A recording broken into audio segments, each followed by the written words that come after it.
All right, kids, I'm not gonna lie to you, getting kind of tired. Whew! It's 12:42. I figured I'd be done about 1 a.m. Of course, I got to get up at like 5 with my dog, so hopefully you guys appreciate the fact that I'm staying up late and getting these things done, because I got to do the Common Core Algebra 2 Regents tomorrow. By the way, these can be found at nkinfinity.com. My name is Mr. Krause. That's the K. The N here is for my partner in crime, Miss Newman. She is awesome. You don't get to see her too much on the videos. I think you'll see her on some of the geometry videos. But anyway, what I'm going to be doing now is the August 2016. Now, this video is parts 2 through 4. Now, I have to use my brain to get these done. I do have the answers here just in case I make a mistake. So, and I stopped drinking coffee so that actually when I'm done with this, I can crash. So let's see how I do. Let's see how many mistakes I can make. 25 is the first question. Luckily, we start with an easy one. So here's what we got. We've got a radical function, and all it said was graph it. Now, that's it. I'm going to create a table of values. And I'm only going to use values that kind of make sense, x and y. So I'm going to go to my graphing calculator and get rid of all the stuff I just was using. And go back in, and I'm going to type in negative radical x plus 3. Now you should know that this is going to be a reflection over the x-axis. It's going down and coming over like that. But you can't just go, oh look, it's right there. That's my graph. No, that's freaking lazy. You get rocked from that. You don't want that crap. So we're going to go into Control T. We're going to use all the values I can that are defined and nice. Oh, here we go. Here we go. You son of a... Yeah, I said it. All right, we're going to scroll down. I don't know why it does that. It doesn't like me sometimes. I think it has to do with my tablet. All right, so it looks like the first value that I'm going to put in my table is negative 3, 0, because it's a nice value that I can use. Then I'm going to use negative 2, negative 1. Now, there's going to be other nice values. Just find them. There it is, 1, negative 2. There'll be a couple more, at least one more. Oops. There it is, 6, negative 3. That's it, 6, negative 3.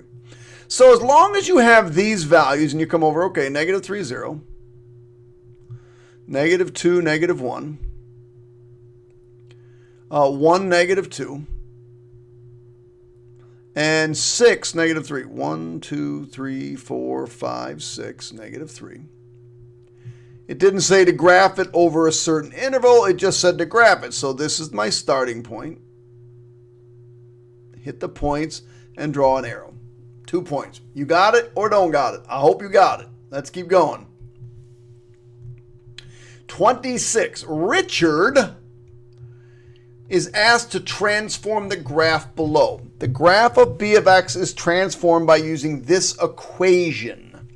So this is b of x. Now remember, inside the parentheses is a left or right translation, and it's backwards. So because that's a minus, that's right 2.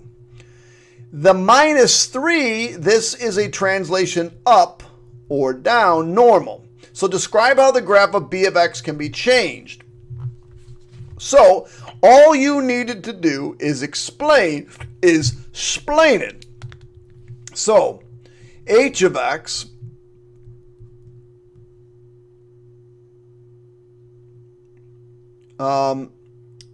will be, I'm terrible with English, will be h of x, h of x is formed, how about that? How about that? Boy, that sounds awesome. It's late, is formed by translating, oh, I sound so smart, translating b of x 2 units to the right and 3 units down. And that's pretty much all you have to say, because that's what the translation is. Bam! What the heck is this? I'll be right back. All right, what do we got here? It looks a little funky. Oh, I got two problems on this page. I knew there was something down there. I want to look at it. Okay, so what do I have here? Which type of model, linear or exponential, should be used to determine how many squares are in the nth pattern? Explain your answer. All right, so because we started out with 2, and then we went to 4, and then we went to 1, 2, 3, 4, 5, 6, 7, 8. We are going to use an exponential. So an exponential model should be used in order to determine, just checking on something. Ooh, it's almost done. The number of squares in the nth pattern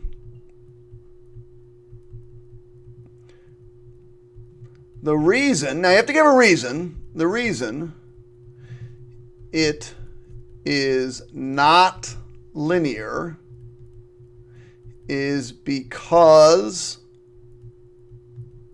it does not have a consistent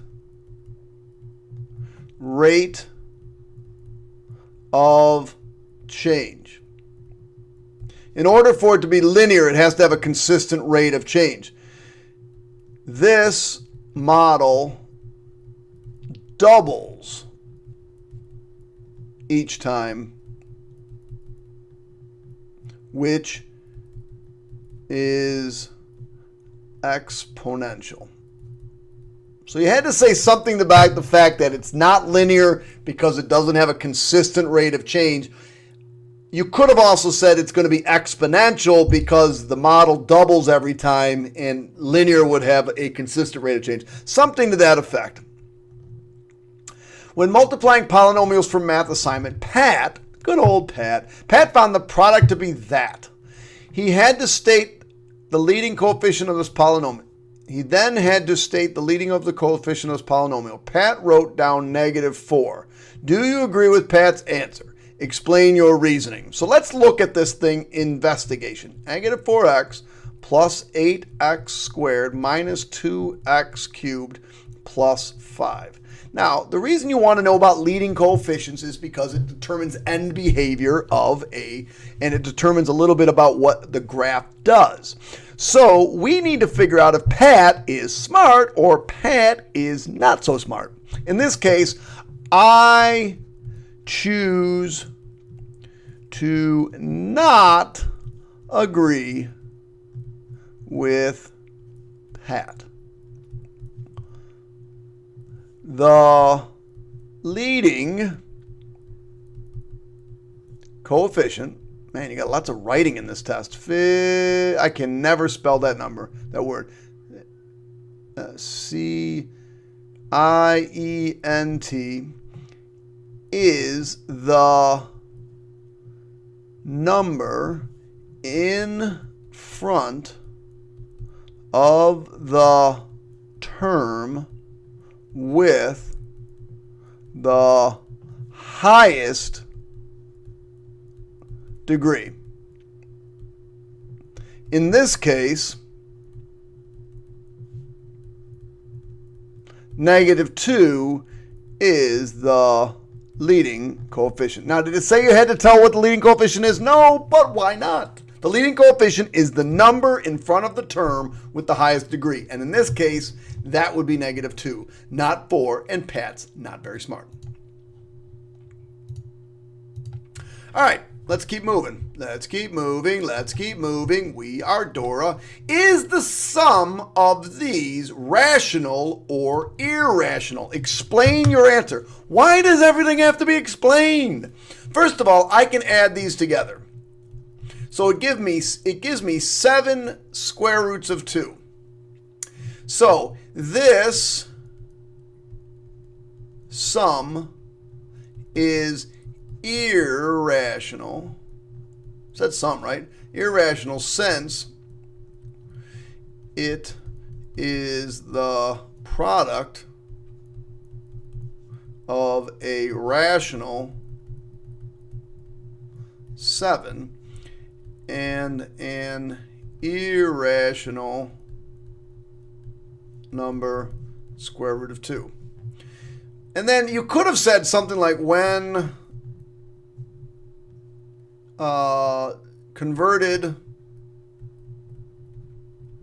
to decimal form,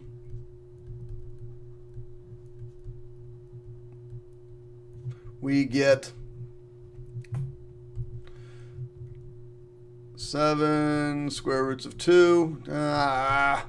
7 square roots of 2. 9.899. 9.899. 494949493661, which ... is a non-terminating, non-repeating decimal. Now, I don't think you had to say all of this stuff, but man, there's some good stuff going on here. If you just said it's the product of a rational and irrational number, and its sum, you had to say its sum is irrational, so you had to make a decision, and then you had to have some proof. I had a little extra proof. All right, I'm going to stop. I'll be right back. Oh, man, I'm glad I wasn't cursing or whatever. It's late at night. I could be saying anything. I don't know why I can't move. Oh, there we go. Now you're just going to go. Okay, let's see what we got here. The graph below shows two functions, f of x and g of x. State all the values for x, or state all the values of x for which f of x is equal to g of x. So all we're looking for is when they're equal is when they cross each other. That would be here and here. So for number 30, the only thing we're looking for are the two solutions. So solutions. I don't even know if you had to put that. Solutions. The x values, again, it's only looking for the x values. So in this case, it's 1, 2, 3. So -3 and 1. That's it. That problem's bodied. All right, kids, let's get going. You know, you think I'm cool. Oh, he says bodied. Find the zeros of this function. Now, the zeros are what makes this thing equal to 0. That was funny. Not. So probably the easiest way is just to double distribute this. So x minus 3 times x minus 3 minus 49. Now, if we want to find the zeros, we want to find it equal to 0. And I said you have to do it algebraically. That doesn't mean we can't check this graphically just to see if we're right. So this is x squared minus 6x plus 9 minus 49 equals 0. So this becomes x squared minus 6x minus 40 equals 0. So two numbers that multiply to 40, negative 40, that add up to -6. So that would be -10 and +4. So my two solutions are x equals 10 and x equals -4. Now that doesn't mean we can't come over to our calculator, throw this puppy in the calculator, Doc B. Now I'm going to throw it in exactly as it originally appeared. Parenthesis, I have no idea how it appeared. X minus 3 squared, x minus 3 squared plus 49. Or was it minus 49? Oh, man. And I forgot to get out of the parenthesis. All right, squared. Let's try this again. Minus 49. So that, oh my gosh. What? All right, now let's try it. Now I'm going to try. I really want to see it graphically. X minus 3 parentheses squared minus 49. You need some weird thing. Okay, looks like, slide it over. So it looks like it hits right here at -1, 2, 3, 4. And up here at 1, 2, 3, 4, 5, 6, 7, 8, 9. 1, 2, 3, 4, 5, 6, 7, 8, 9, 10. And you can also do this. Menu, analyze graph, not intersection. Menu, analyze graph, 0, click, click. There it is. -4, 0. Menu, analyze graph, 0, click, click. There it is, 10. So -4 and 10, and that's what I have there. Yay! Why, oh why do you hate me so much? Solve the following equation for x in terms of a. So basically what they want you to do is get a all by itself. Not an easy question on this one because it's sort of got a tricky part to it. So the first thing I got to do is get rid of these parentheses because they're just nasty. So 4ax plus 12, remember to distribute, minus 3ax equals 25 plus 3a. So my goal is to say, what is x equal? I'm tired of this color. So I'm going to put this together with this. That gives me 1ax, or just ax, plus 12 equals 25 plus 3a. Not quite done yet. Got to bring the 12 over. So now I get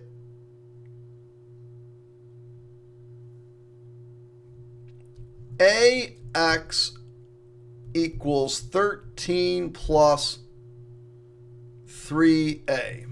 Almost done. I just want to get x by itself. So I'm going to divide by a. Divide by a. So you could have probably given two answers. X equals 13 plus 3a over a. Make sure that looks like an a and not a 9 like my awful. I hate a's. All right. Or you could have given this answer. X equals 13 over a plus 3 because the a's would cancel here. So either one of these answers would give you full credit. Whew. All right, now we're going to the 4-point questions. How many we got left here? Oh my gosh, I'm going to be here all night. Felt like you felt like this afternoon. Okay, the data below shows that mean diameter grains of salt, sand in the slope, and the slope of the beach for 9 naturally occurring ocean beaches. Write a linear regression equation for this data. Son of a... Look at this data. How nasty is this data? So we got to get this crap in our calculator. And not only that, they didn't give us nice numbers, did they? They're like, let's give them the most obnoxious numbers we can find. They'll figure it out. I'm sure they'll type them in perfectly correct. Sons of... Oh, there's crap already in there. Get rid of that. All right, so let's do this. In here goes diameter. And then here goes slope. So here we go. 0.17. I got to try not to make a mistake here, kids.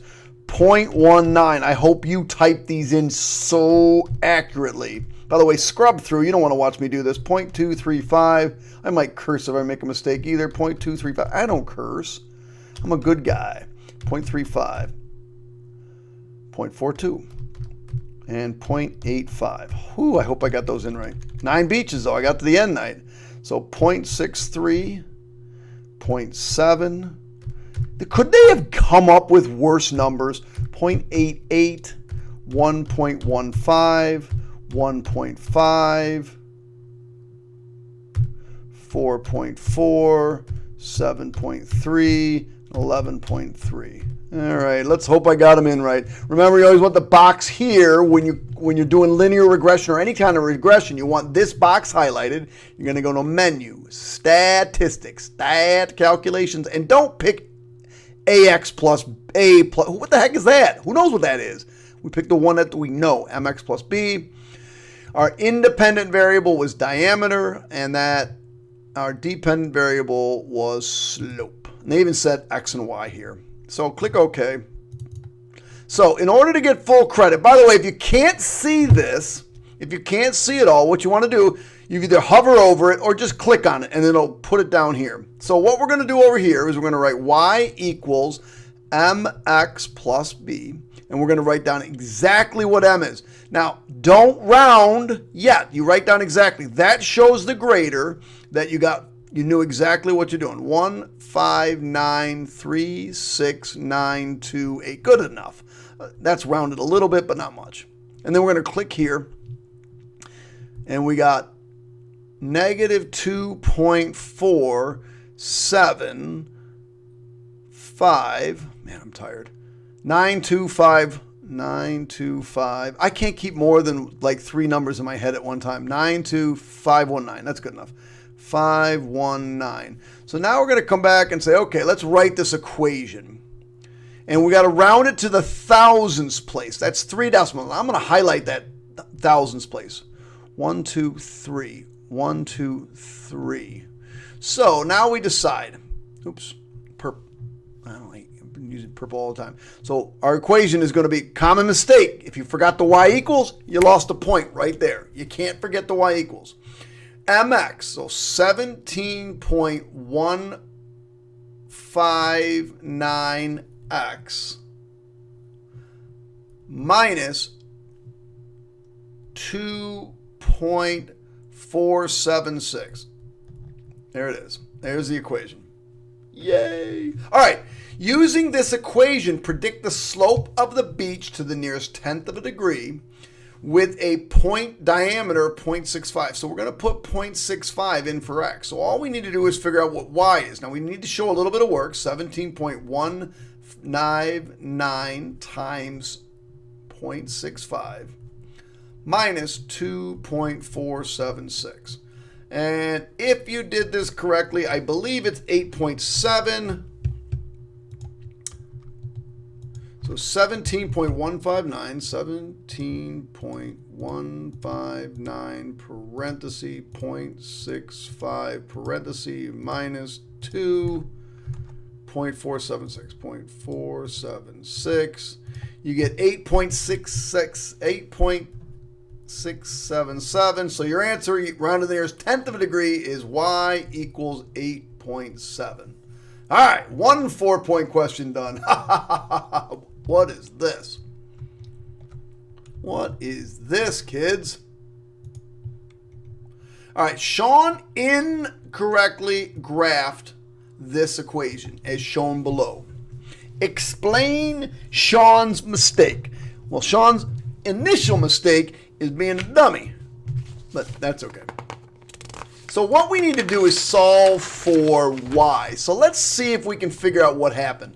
So we're going to solve for y by moving this x over. So we're going to say, okay, negative 2y is greater than or equal to x plus 8. Again, we're going to add x. Now we're going to divide by negative 2. Divide by negative 2. Divide by negative 2. So I get y. And I'm going to come back to the sign. Negative 1/2 x minus 4. Well, he's got a y-intercept of negative 4, and he has a slope of negative 1/2. So far, so good. Here's the problem. My brother forgot when you divide by a negative, you have to flip the sign. So Sean forgot to flip the, that's a P, inequality sign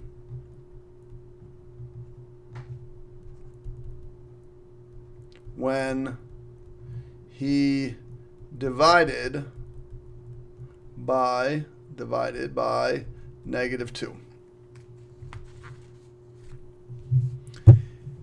And now we just have to graph it. So we've already solved it. So we're going to do y is less than or equal to negative 1/2 x minus 4. So same y-intercept, negative 4. Down 1. It's going to be a solid line, and I'm not going to be able to draw this line very well just because using this pen and this stuff. So it's going to be a solid line because it is still less than or equal to. But in this case, we are going to shade down. And that's it. Oh, we should graph this. We should label this y is less than or equal to negative 1/2 x minus 4.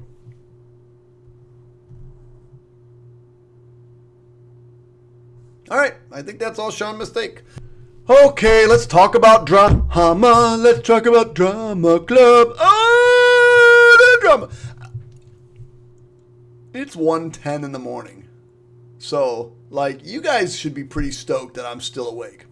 A drama club is selling tickets to spring musical. The auditorium, it holds 200 peeps. Tickets cost $12 a door, $8.50 purchase in advance. Drama club has a goal of selling $1,000 worth of tickets. Write a system of equations that can be used to model this scenario. Okay, so we need to talk about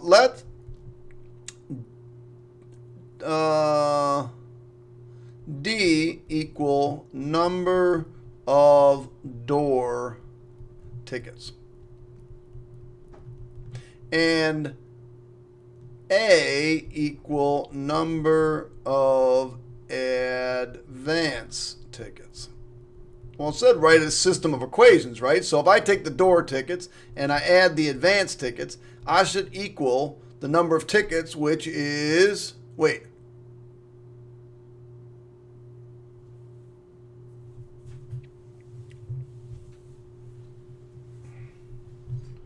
Well, in this case, a system of inequalities. So one of the things I almost screwed up, I almost wrote an equation. It says write a system of inequalities that can be used to model. So and I almost wrote equals, but they don't have to sell 200 tickets. So this has to be less than or equal to $200 or 200 tickets. Now, the door tickets are $12, so we're going to do 12 times D plus 8.5 times advance tickets, and we want at least $100. Now, at least is greater than or equal to 1,000. So those are the exact equations that you needed to have. You couldn't really have anything different. If you had equal signs, that's wrong because it said inequalities, and if you had the signs the wrong way, we'd have problems. If 50 tickets are sold in advance, what is the minimum number of tickets that must be sold at the door so the club meets its goal? What number am I on? 35. Okay. So if 50 tickets are sold in advance, what is the minimum number of tickets that must be sold? So let's see what we got. Well, if we just take the original equation, 50 tickets are sold in advance. So door plus 50 has to be less than or equal to 200. That means our door tickets has to be less than or equal to 150. Not sure if that really helps us out. Let's go to the next one. The 12 times door tickets plus 8.5 times advance tickets. Now, we know how many, wait. We know how many tickets were sold in advance. That's 50. And what do we got? We need this to be greater than or equal to 1,000. So 12 times the door tickets plus, now 8.5 times 50, we'll grab our calculator for that. 8.5 times 50, everybody knows that's 425. So plus 425 is greater than or equal to 1,000. So we'll take 1,000 and subtract that. So we'll take 1,000 and subtract 425, and I get 575. So 12D has to be greater than or equal to 575. We divide by 12. We divide by 12. And we get 47.9. So D has to be greater than or equal to 47.9 tickets. Therefore, they must sell at least 48 tickets. They must sell at least 48 tickets at the door. Bam! How we doing, kids?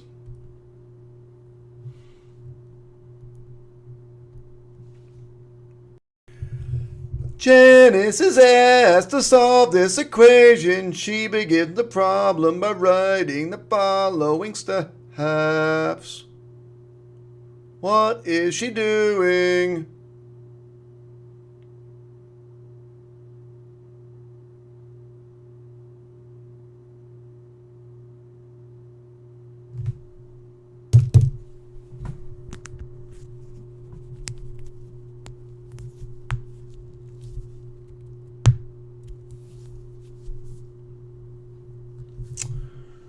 Oh, Janice, you're so tricky. What Janice did was, and I've never seen a question like this before, so this is kind of cool, I guess.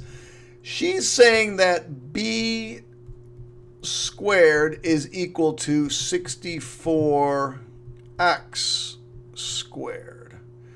So that b must be equal to what? 8x? Yeah. If that's true, then 16 or 2b, or not 2b, is equal to 16x. Does that mean, is this right? Oh, wait, 8x, so that means 2 times 8, oh, 16x. 2 times 8x, does that equal 16x? Yes. So what they're doing is replacing b with 8x. So when we get this equation, 0 is equal to b plus 3 and b minus 1, all we got to do is figure out what b was equal to and say,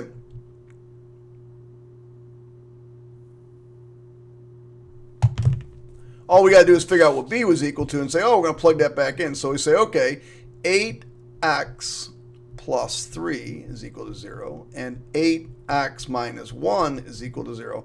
Subtract 3, I get 8x equals negative 3. So my first answer is x equals negative 3/8.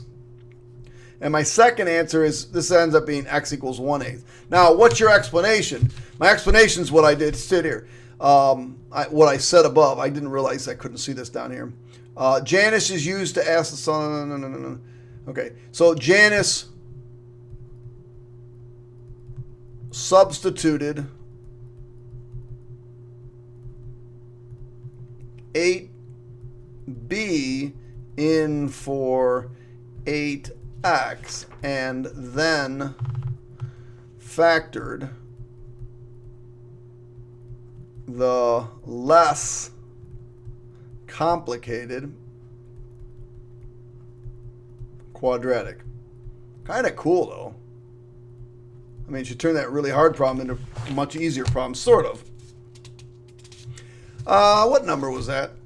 That was 36. We got 37. Is that the last problem? We're on the last problem? I hope so. 37. No, there's 2 of these, aren't there? Oh, no, there's a big part of it. Okay, 37. Last question. Oh, my gosh, I'm so excited.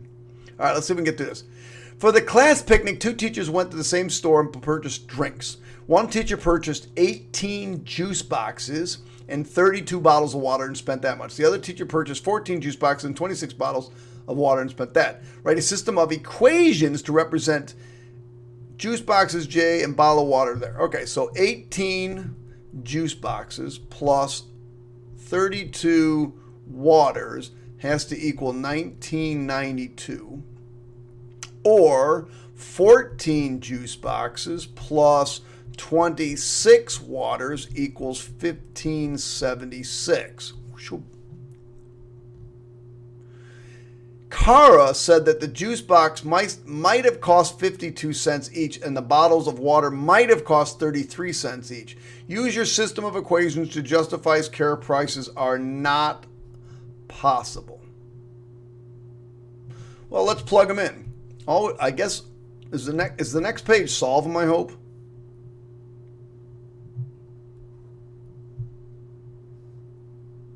Okay, that didn't come out at all. Hopefully I have it with me. Okay, so the next page was supposed to say solve them, but some reason it's not here, so we'll just do solve. That's this page. Okay, so this page, we got to prove using our systems that she's wrong. So all we're going to do is sub in and show that that's not possible. So we'll do it in both equations. 18 times 0.52, just see that's the tricky part, 52 cents, plus 32 times 0.33. What does that equal? So we grab our calculator. Not that. Hold on.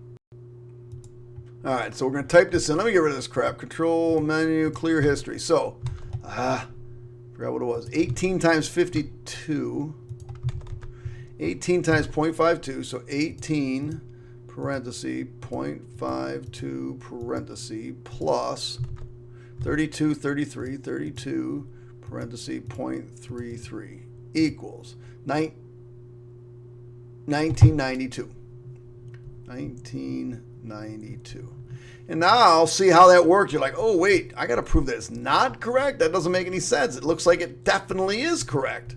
So we're going to do the same thing here, but now we're going to do it for whoever that other person is. So they only had 26 of these, and I believe 14 of these equals 1586. So you have to say, justify your answer. Kara's prices are not correct.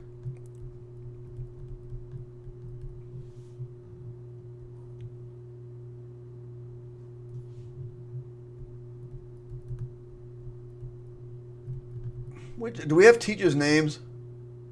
One teacher and the other teacher. So, correct. Even though they work in one of the teacher's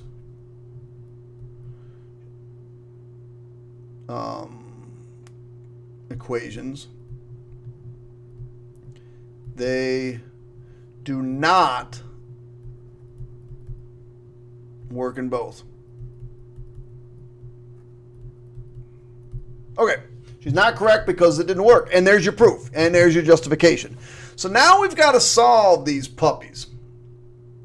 So I need to copy those over. 18J and 32W. Maybe it's here.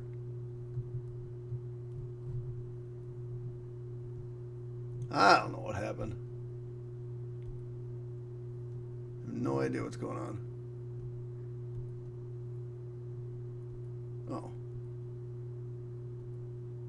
So here it is. 18J plus... that's terrible. I'm not gonna have enough room if I do that. So we're gonna solve these ones. And we're gonna use red. We'll use different colors. 18J plus 32W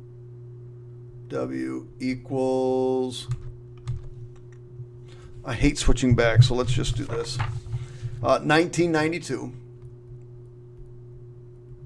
And 14J plus 26 waters is 1576.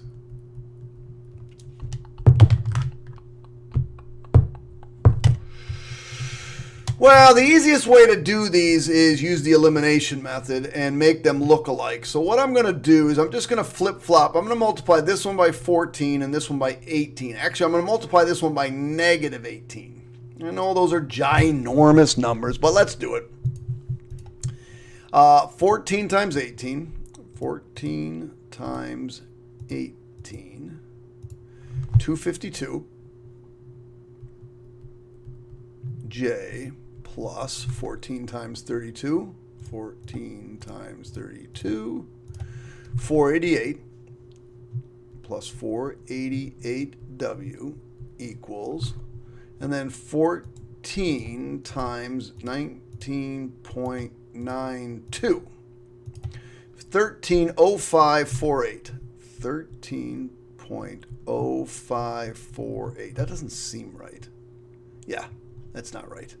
14 times 19.92. This should be better. 278.88. What was I typing? 13. What did I even write there? 278.88. That's like a monkey doing work. 278.88. How can I multiply 14 times 19 and get 13? It's 1:25 in the morning. That's how. 88. All right, now we're multiplying the second equation. So this is going to be negative 252, which is what we're looking for, minus, and this is also going to be negative. So negative 18 times 26. So negative 18 times 26 equals negative 468. And then negative 18 times 1576. Negative 283.68. Negative 283.68, I think. All right. So now the beauty is these cancel. See ya. 488 minus 468 is 20W equals. And now we got to take this up here and add it to this here. And that gives us negative 480. Why would that give us negative 480?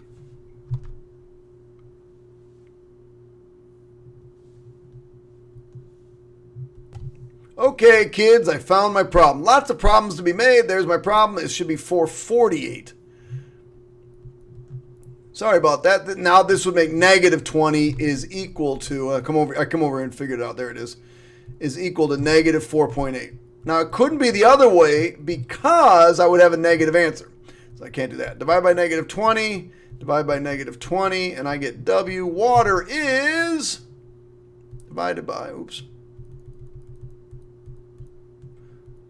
divided by negative 20, and water costs 24 cents. So we finally figure out that water costs 24 cents.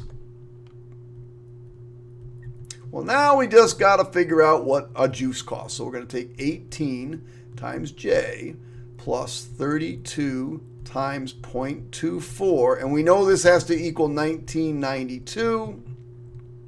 So 18J plus 32 times 0.24 times 0.24 equals 768. 1992. So 19.92 minus this answer is 1224. So 18J equals 12.24 divided by 18, and I get 68 cents. So a juice box costs 68 cents. Now, if you're smart, you're going to check your answer. Now I'm going to check it in this equation. So 14 times 68 plus 26 times, what did we come up with, 24? Where is it? 24. 1576 and 1576. So water equals 24 cents and juice equals 68 cents. Cut, whatever. There's my answers. And that, my friends, ends New York State's 2016 August Common Core Regents Exam, Algebra 1. All right, that's it. Hit the subscribe button, hit the like button, and tell me how you did. I hope you passed. This wasn't a bad test. There were some really not so great questions in there, but it wasn't a bad test. All right, kids, I hope you enjoyed it. I certainly did.